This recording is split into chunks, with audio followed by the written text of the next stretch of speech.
Bonjour à toutes et à tous et bienvenue dans ce 9e épisode de J'analyse vos photos. Série dans laquelle j'analyse vos photos et j'essaye d'y apporter des améliorations rapides sous Lightroom ou Photoshop. Alors, si vous aussi vous avez des problèmes de redressement des perspectives dans vos photos ou il vous manque un peu de matière en haut parce que votre cadrage était un peu trop serré ou bien vous avez des petits liserés blancs dans vos photos, je vais vous montrer comment résoudre rapidement ces trois problèmes.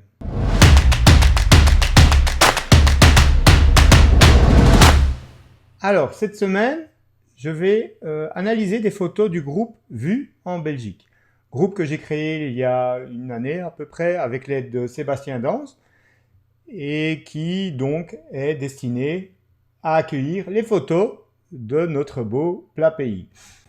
Alors, donc les participants m'ont envoyé quelques photos, donc j'en ai sélectionné 3 que je trouve intéressantes pour l'analyse. Et donc, on va commencer directement avec cette photo qui nous a été proposée par Geoffrey Mewissen du pont de Fragné à Liège, pour ceux qui ne connaissent pas, et qui, d'emblée, pour moi en tout cas, est une très belle photo. Donc, bravo Geoffrey. C'est très propre, hein. C'est vraiment une belle photo, il y a une superbe lumière, la composition est bien pensée, on a la perspective qui amène de la route qui amène vers le soleil. Donc franchement, le ciel est top, je suis fan. La gestion des hautes lumières est bien gérée, vous voyez qu'on arrive à même à voir les détails dans les lampadaires, hein. Ça c'est quelque chose auquel j'accorde pas mal d'importance, hein, dans le post-traitement. Donc vraiment, c'est pas mal.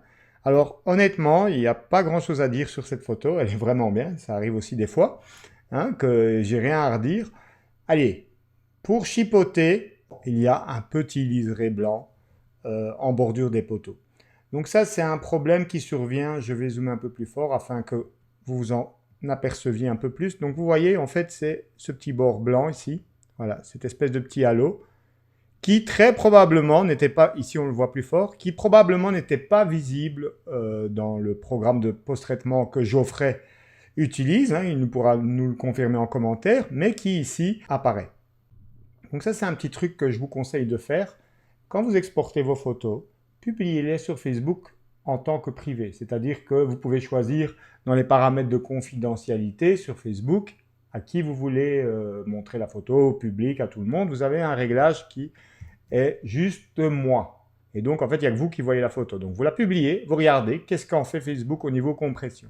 Et en fonction de ça, vous allez revenir peut-être sur votre photo, ajouter un peu plus de netteté ou résoudre un peu plus en profondeur les problèmes de liseré. Donc, passons à l'action. On envoie ça dans Photoshop parce que malheureusement, on ne peut pas gérer ce problème de liseré dans Lightroom à l'heure actuelle parce qu'il va falloir en fait dupliquer de la matière sur ce liseré blanc. Donc, on passe dans Photoshop, commande 0 pour afficher l'image en plein écran, et donc je vais zoomer dessus. Voilà, j'utilise l'outil Zoom, la lettre Z, et donc ce qu'on va faire, on va dupliquer notre arrière-plan, commande ou CTRL J. Alors attention ici, je l'ai fait 3 fois parce que je suis resté appuyé sur le clavier, et vous allez prendre le tampon S. Donc le tampon se trouve ici, à gauche. Sinon, raccourci S. Et assurez-vous bien d'être en mode, alors ça c'est très important, obscurcir. Voilà, donc obscurcir. Opacité 100% et flux. Alors ici je vais mettre le flux à 100% parce que je ne veux pas doser l'effet, ça doit directement impacter le liseré. Sinon, en général, je vous conseille de mettre un flux plus faible. Donc, qu'est-ce qu'on va faire concrètement? On va prélever la zone cible en maintenant la touche Alt enfoncé, option, et on va venir, voilà, recouvrir ce liseré blanc. Donc, ça fonctionne bien. Pourquoi? Parce que le ciel est plus clair que la statue. Sinon, ça ne fonctionnerait pas.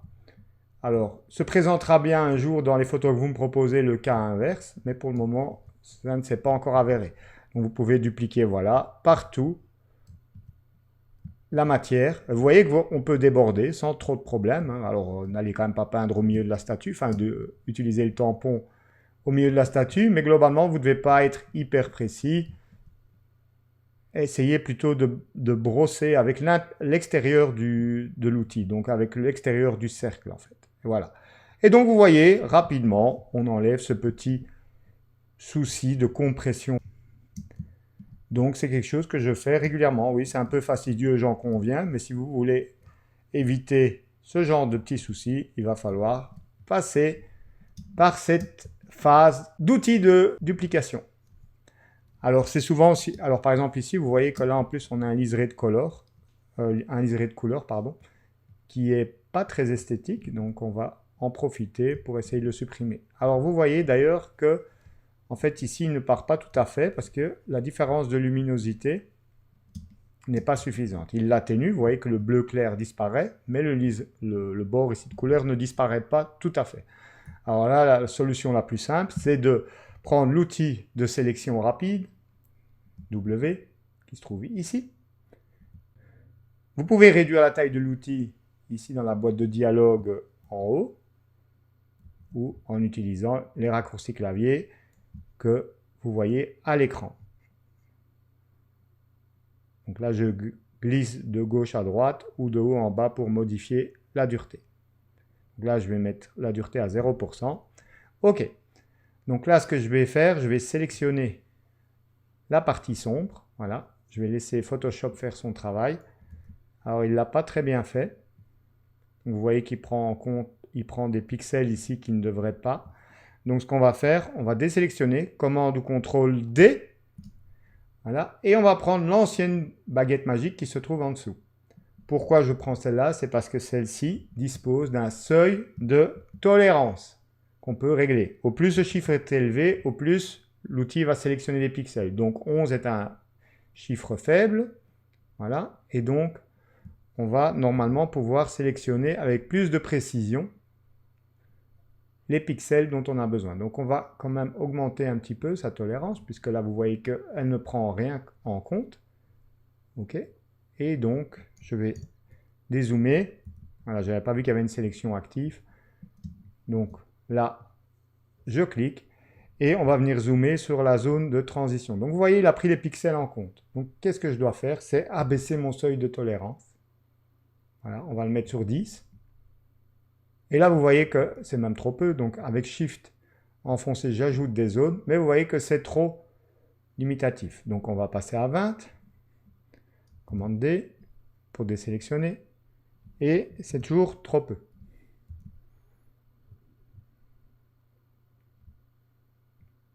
Voilà. Là, à 26, on est pas mal. Voilà. Donc, vous voyez, il faut un peu tâtonner pour chercher quel est le bon paramètre.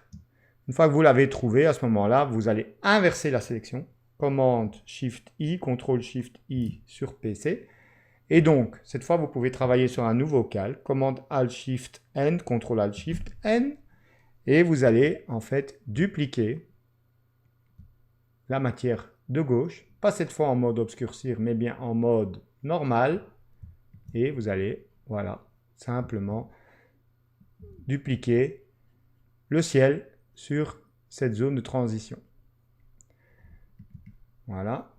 Alors, vous pouvez temporairement désactiver l'affichage des pointillés s'il vous gêne. Moi, il me gêne en tout cas, en appuyant sur CTRL ou commande H. H comme hide en anglais. Et donc, on va poursuivre comme ceci. Voilà, vous voyez comment on peut résoudre donc ce problème assez rapidement sur base d'une sélection. Alors, n'hésitez pas à agrandir le tampon de duplication. Voilà. OK. Donc, vous voyez la combinaison de ces deux techniques. La première, le tampon en mode obscurcir pour effacer les liserés clairs. Puis quand vous vous retrouvez avec des bandes, c'est un peu comme des aberrations chromatiques, hein, donc des bandes de couleurs, il vaut mieux faire une sélection de votre sujet avec l'outil sélection rapide ou baguette magique quand l'autre outil ne s'en sort pas. Donc, essayez de ne pas aller trop vite. Vous pouvez réduire évidemment et vous pouvez maintenir Shift aussi, vous pouvez cliquer ici une première fois et puis Shift en bas pour qu'il trace automatiquement une ligne droite le long des colonnes, c'est assez pratique. Donc Alt-clic, Shift, je clique, je maintiens Shift enfoncé et hop, il duplique. Voilà, et ainsi de suite. Voilà. Donc là, maintenant, vraiment, c'est pour chipoter, hein. Vous avez vu que c'est une très belle photo. La seule chose que j'ai pu trouver comme petit défaut, c'est donc ces fameux liserés blancs, hein, voilà, que vous pouvez voir autour de la colonne, là où je les ai résolus. Hein. Et donc voilà, si vous voulez imprimer cette photo, il vaut quand même mieux vous assurer que vous n'ayez pas ce genre de petits défauts. Donc voilà, bravo en tout cas Geoffrey pour cette belle photo. Et on passe à l'analyse de la photo suivante. Alors, donc cette fois on va s'intéresser à cette photo qui nous a été proposée par Patrick McKay, intitulée Duo blanc. Alors malheureusement, je ne sais pas où c'est. En tout cas, un très bel endroit encore, qui démontre que la Belgique recèle de bien belles choses. Alors, globalement, j'aime beaucoup cette photo parce que le sujet, les signes en l'occurrence, est vraiment bien mis en évidence par cette lumière. Donc la lecture est assez facile. Alors, qu'est-ce que je peux éventuellement reprocher à la photo? Donc, il y a un truc qui attire vraiment mon regard, hein, et je pense que beaucoup penseront pareil, c'est ce nuage-ci. Donc ça va pas être trop compliqué à enlever. Ça, c'est une chose qui attire mon regard. Une deuxième chose que j'essaye d'éviter en termes de composition, c'est de couper la cime des arbres. Donc, vous voyez, il n'y a pas grand-chose qui manque pour que le cadrage, l'arbre tienne dans le cadrage. Alors, je suis d'accord avec vous, c'est un détail, mais c'est le genre de choses auxquelles, en tout cas, moi, je prête attention. Donc, je vais vous montrer comment on peut corriger ça après en post-traitement et rétablir, en fait, la cime des arbres. Alors, il y a un panneau, vous voyez que j'ai un œil de lynx. Donc ici, ce panneau-là est un peu inutile. Alors, comment je l'ai remarqué, c'est parce qu'il est un peu plus clair. Donc, c'est un peu dommage. Hein. La scène est très bucolique et ce panneau, en fait, n'a rien à faire dans la photo pour moi. Et encore un petit détail, c'est que, alors il faut voir, la maison semble de travers. Alors vous allez me dire, les vieilles maisons sont parfois de travers. Mais on va partir du principe qu'elle est censée être droite. Hein. Dans le doute, tu nous diras, Patrick, si en fait elle était vraiment de travers. En tout cas, vous saurez comment la redresser. Donc, on envoie ça tout de suite dans Photoshop et on se retrouve dans quelques secondes pour commencer à résoudre ce problème. Alors, je ferme la photo précédente de Geoffrey, commande 0, et on va commencer par le plus simple, qui est donc cette fameuse bande de nuages. Donc, je zoome dans mon image Z, je prends l'outil l'outil correcteur localisé, J, je l'agrandis,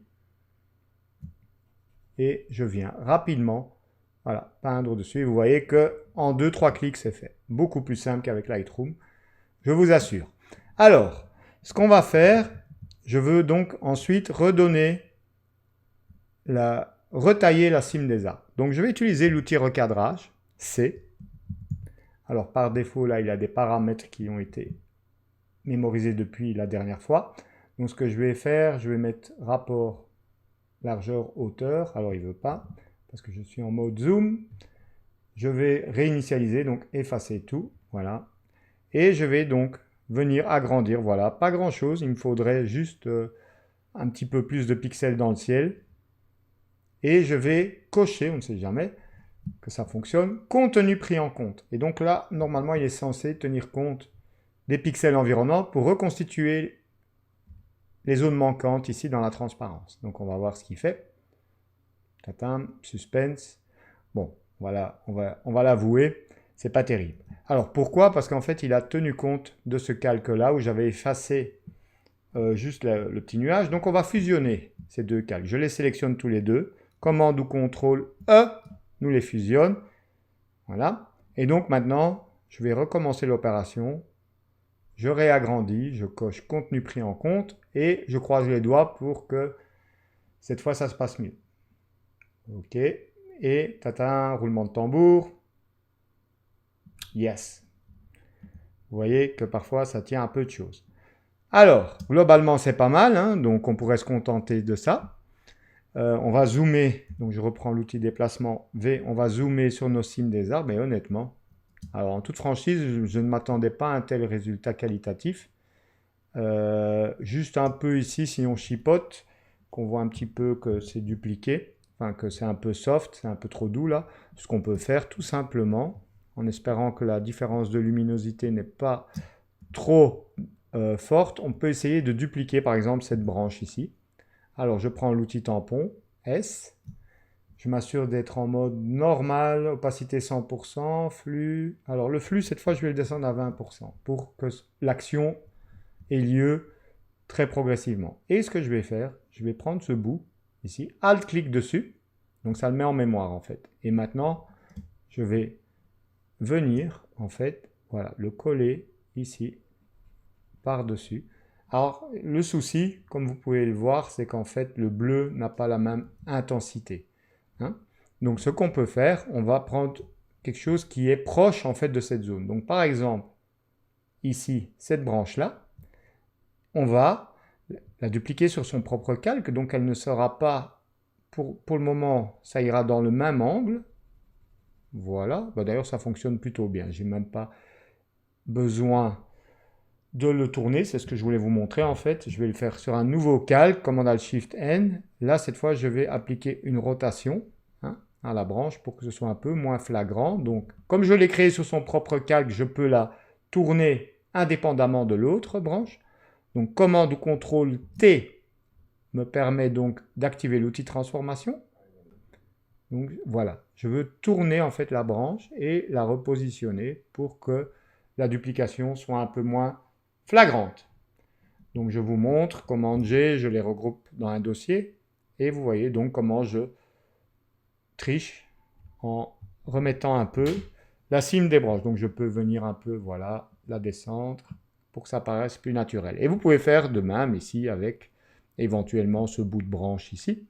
L'essentiel, c'est que vous preniez une zone qui a la même luminosité, sinon ça ne fonctionnera pas. Et je vous conseille donc de le faire chaque fois sur un calque bien distinct, dans l'éventualité où vous devez effectuer une rotation. Alors à noter que vous pouvez effectuer directement la rotation ici, en activant le panneau source de duplication, vous pouvez effectivement changer l'angle ici, et donc en fait ça va dupliquer. Alors ici j'ai mis 120 degrés, mais si voilà, on va mettre un chiffre un peu plus faible. Donc par exemple, si je veux dupliquer cette branche-ci qui part vers la droite, mais qu'elle soit un peu plus droite, plus à gauche en fait, je veux dire. Voilà, je vais faire moins 31 degrés. Et donc vous allez voir ici, quand maintenant je vais dupliquer, voilà, vous voyez que la branche qui est là, maintenant, est beaucoup plus droite. OK? Donc là, je vais masquer un petit peu le haut, B. Voilà. Alors, évidemment, j'ai agrandi l'image en haut, donc les proportions ne sont plus tout à fait identiques. Alors, ce que vous pouvez toujours faire, c'est recadrer. Et j'ai pas fait attention de combien de pourcents j'ai agrandi, mais voilà, grosso modo, comment je pourrais recadrer pour conserver les proportions d'origine. Donc, si vous voulez le faire de manière précise, quand vous redimensionnez votre image, vérifiez de combien de pourcents vous l'avez redimensionné. Donc vous pouvez afficher en fait les règles, commande ou contrôle R et voir les valeurs en pixels.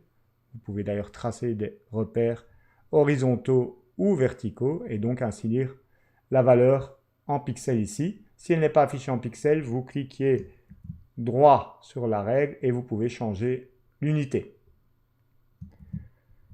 Alors, qu'est-ce que je voulais encore corriger dans cette jolie photo? Le panneau, commande Alt Shift N sur son propre calque, et donc ça très facilement, J, petit outil correcteur, qui en quelques secondes va régler ce problème. Voilà. Et on repasse si nécessaire. Alors, quoi d'autre? Le redressement, commande Alt Shift E, on va créer ce qu'on appelle une copie fusionnée de tout. Commande T, pour activer l'outil transformation, commande ou contrôle apostrophe pour afficher la grille. La grille va me servir à quoi? À voir en fait si je suis bien vertical ou pas. Alors là, je dois un petit peu dézoomer. Et vous allez, attention, si vous tirez le coin ici, il faut maintenir commande ou contrôle donc et shift enfoncé pour ne tirer qu'un seul coin indépendamment des autres. Et donc vous voyez, je ne valide toujours pas, je vais d'abord checker. Voilà, on est déjà beaucoup plus droit, pas encore assez. Donc commande et shift ensemble, ou contrôle shift sur PC, je pense. Vous confirmerez sur PC. On y est presque. Commande shift, voilà. OK. Voilà, je pense qu'on est pas mal. Allez, encore un peu. Le souci, c'est que voilà, il faut chaque fois dézoomer et zoomer pour aller voir le résultat. Et c'est parce que je veux travailler à une échelle assez élevée pour voir si c'est bien redimensionné. Commande ou CTRL 0 pour évaluer, commande ou CTRL apostrophe, et on valide par Enter, par entrée, et vous voyez donc le redressement qui a eu lieu. Alors à noter qu'en général, quand vous faites un redressement comme ça, il y a un petit tassement de la maison. Donc on va redonner un peu de hauteur, voilà, en retirant l'image. Donc on va déplacer ici le point de transformation en bas et on va étirer un petit peu le haut de l'image. Alors attention, tout bouge, donc il faut maintenir Alt Shift enfoncé, voilà, pour ne tirer que dans le sens vertical. Voilà. Avant, après. OK. Eh bien, je pense qu'on est bon pour cette très belle image de Patrick. Alors, passons à la dernière image de cet épisode. Image qui nous a été proposée par Eric Müller. Très belle photo hein, de Liège, apparemment. Liège à la côte, on dirait. C'est vrai que c'est une très belle ville, je dois le reconnaître. Alors, de très belles couleurs, une très belle perspective ici en diagonale qui ajoute du dynamisme à l'image. Vous avez des triangles. Regardez ici la Meuse qui forme un triangle et qui répond donc au triangle formé par le pont. Ça fonctionne toujours bien en photographie. Vous avez également ce triangle ici et encore le triangle formé par la berge. Alors les couleurs sont magnifiques, la composition est vraiment top. Alors qu'est-ce qui me dérange un petit peu? Voilà, il y a un peu, quand même assez fort, un problème de courbure de champ, c'est-à-dire que vous voyez que ici c'est bien net, hein, à f8, mais en fait sur les côtés la netteté n'est pas suffisante. C'est-à-dire que l'objectif en fait n'est pas plat, hein, la lentille, donc elle est courbe, et donc en fait ça a pour effet en fait de diminuer la netteté dans les coins, c'est ce qu'on appelle le problème de courbure de champ.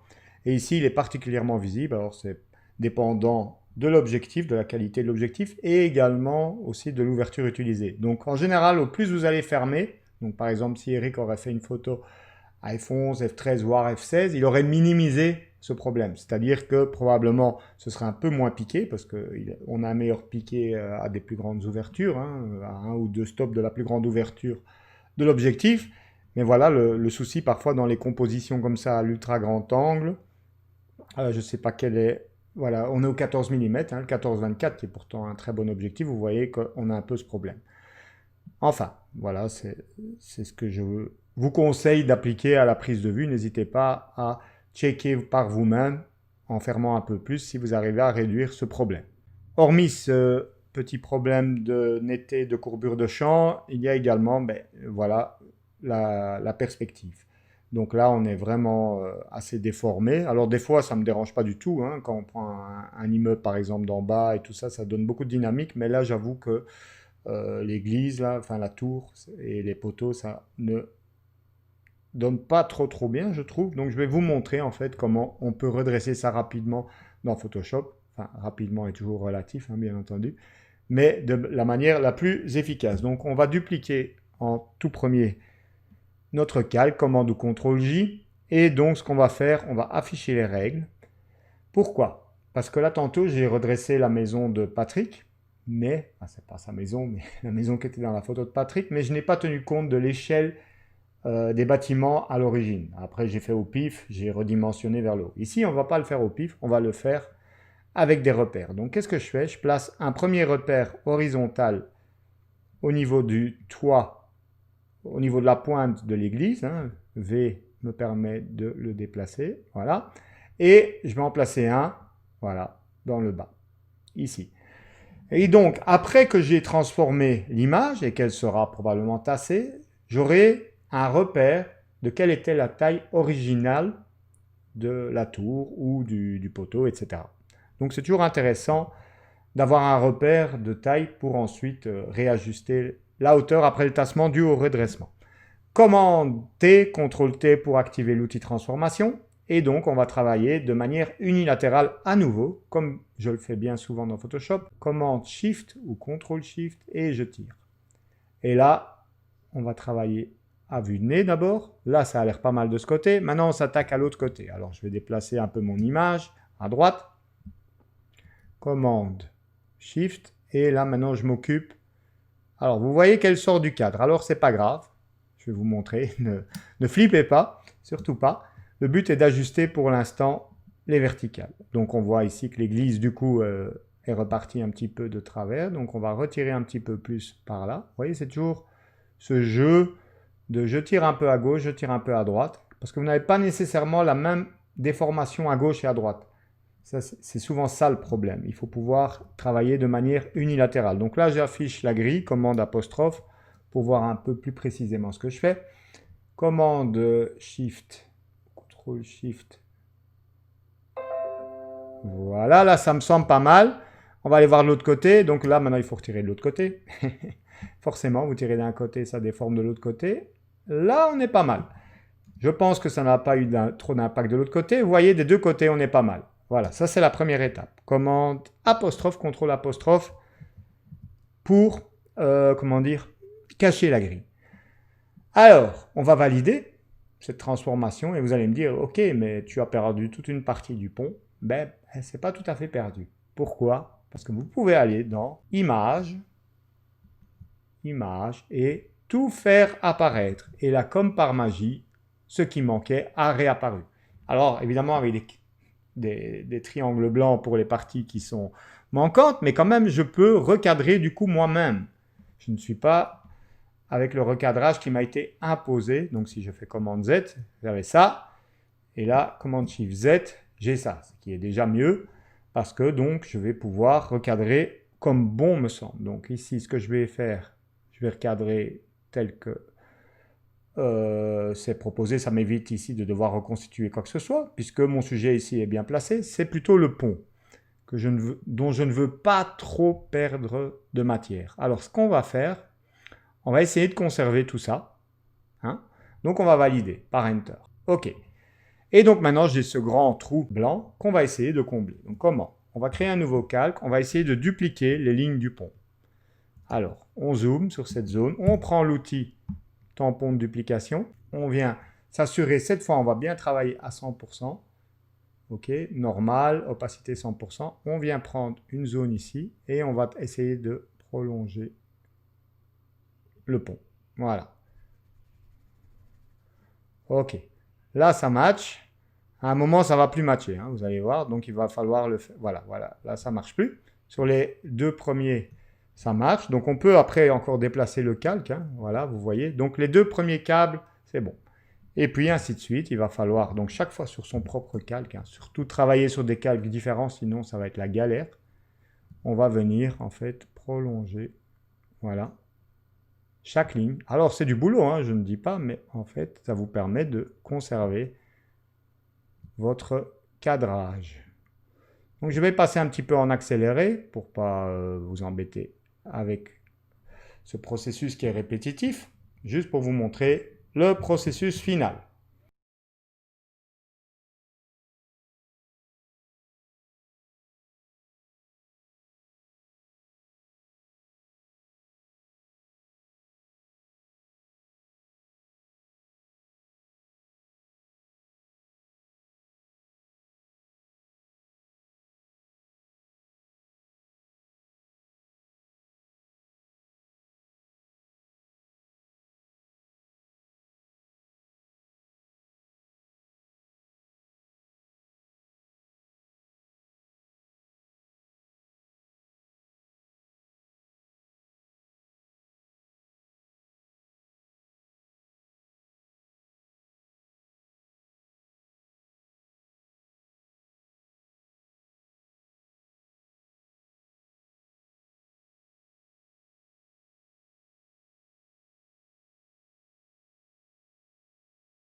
Donc là, je l'ai fait grosso modo. Hein. Évidemment, il faudrait y passer plus de temps pour que ce soit bien rectiligne. Vous voyez que ça bouge un petit peu en haut, en bas. Donc le but est de vous montrer la technique, après à vous de le faire consciencieusement. Là, je l'ai fait de manière assez rapide. Maintenant, il va falloir en fait dupliquer ici cette partie ici en perspective. Et donc, comment on peut faire ça? Eh bien, il y a un outil qui s'appelle filtre point de fuite et qui va nous permettre donc de déterminer un plan de perspective. Donc, vous avez ici l'outil qui vous permet de créer un plan.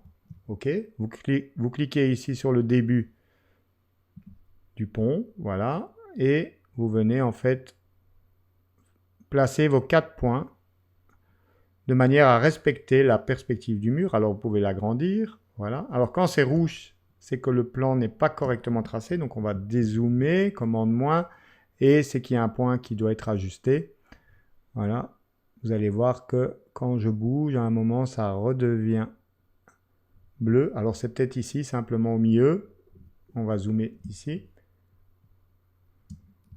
Commande moins. Voilà, c'est ici que j'ai pas bien suivi la perspective, donc je reprends mon outil. OK, et donc, voilà, je viens le faire de manière plus consciencieuse cette fois. OK, là c'est bon, ça suit bien la perspective. Commande moins, contrôle moins. OK, et donc ici maintenant on va ajuster. Voilà, vous voyez que c'est la droite est parallèle à celle-ci. Et donc là il me dit OK, c'est bleu, la perspective est correcte. Et donc maintenant, une fois qu'on a fait ça, alors on valide par OK. Le plan, en fait, maintenant a été mémorisé. Donc maintenant, si je retourne, donc là j'ai quitté l'outil, le filtre point de fuite. Si maintenant je retourne dedans, vous allez voir qu'il est toujours actif. Et donc maintenant, ce que je vais faire, je vais prendre ici, et cet outil a son propre tampon de duplication, et je vais venir dupliquer, eh bien, mon mur. Alt-clic, et vous voyez, vous allez voir qu'en fait, voilà, ça duplique donc en perspective le mur. Voilà. Alors là, il n'a pas assez de matière. Alors, je suis bien... Je vérifie mes paramètres. Voilà, donc je pousse. Donc vous voyez qu'il duplique en fait le mur, mais en tenant compte de la perspective, c'est-à-dire qu'il agrandit de plus en plus ce que je suis occupé à dupliquer. Évidemment, il a besoin de matière. Hein. Et donc, on va continuer à dupliquer. Donc, on va Alt-clic ici sur cette zone, par exemple, et je viens prolonger. Voilà, le bord. Voilà. Et comme ça, on va progressivement remplir toute la zone blanche. Alors, vous voyez évidemment qu'on perd un peu en qualité des pixels puisqu'on agrandit des pixels. Donc, c'est jamais très bon au niveau qualitatif. Par contre, si vous disposez du fichier de base qui est en haute résolution, ça ne se verra pas trop. Donc c'est encore relativement acceptable, je trouve. Voilà, on va venir compléter. Voilà, la perspective. Et voilà, on a recouvert cette première zone. OK, ça c'est une première chose. Alors maintenant, on va déjà valider juste pour voir si tout est OK. OK, il y a un petit bout qui manque ici qu'on va venir remplir par après. Voilà. Et maintenant, on va faire de même pour le plan ici, en fait, du sol. Donc, ce qu'on va faire, on va créer un nouveau calque pour séparer votre travail sur différents calques. Hein, parce que si vous foirez quelque chose sur celui-ci, après, vous pouvez tout jeter à la poubelle et recommencer. Donc, séparons le travail en différents calques. On va de nouveau dans filtre, point de fuite. Et là, cette fois, on va tracer donc un nouveau plan. On prend l'outil de tracer de plan et on va venir en fait créer un plan cette fois pour le sol. Donc on va dézoomer, commande ou contrôle moins, OK. On place nos points en essayant de respecter la perspective. Et donc tant que c'est rouge, c'est pas bon. Donc il faut agrandir. Voilà, là on est bleu. OK, là ça semble pas mal. Alors il faudrait bien recouvrir quand même l'autre. Voilà. Donc là maintenant, je prends l'outil tampon de duplication et idem, je viens en fait recouvrir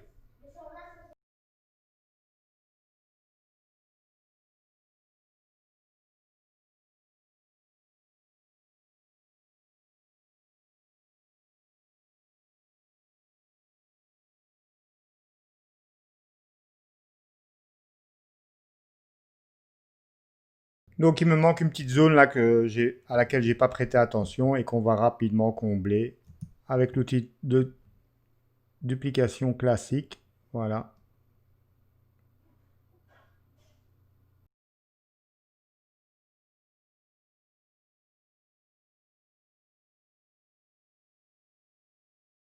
Donc là, j'ai raccommodé un petit peu les quelques petits défauts que je n'avais pas couverts par la méthode avec le filtre de point de fuite. Donc là, je viens peaufiner les petits défauts encore visibles. Voilà, ici par exemple, j'avais omis une petite zone qu'on vient rapidement combler avec l'outil tampon de duplication. OK. Alors, maintenant, on va vérifier avec nos deux guides si notre église a bien la même taille qu'à l'origine. Donc, pour savoir ça, on va tout fusionner. Commande Alt-Shift-E, CTRL Alt-Shift-E. Et on va venir simplement la déplacer verticalement. Voilà. Et donc, la base, voilà, là, donc c'est bon. On a gardé les proportions.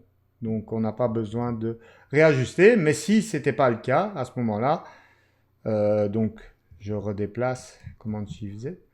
Voilà, donc je redéplace mon image ici. Imaginons qu'elle était beaucoup trop grande ou trop petite. Eh bien, on aurait, avec l'outil redimensionnement, voilà, réajusté sa taille.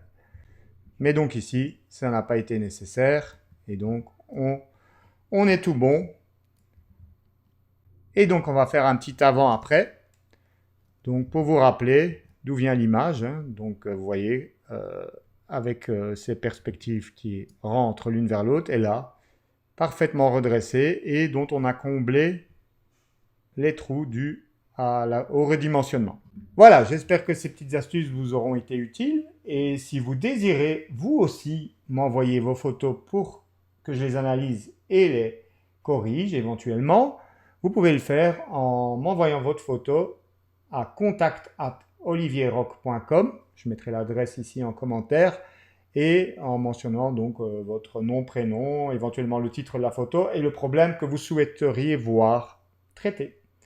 En attendant, je vous souhaite à toutes et à tous une très bonne semaine et je vous donne rendez-vous la semaine prochaine pour un nouvel épisode. Ciao, ciao!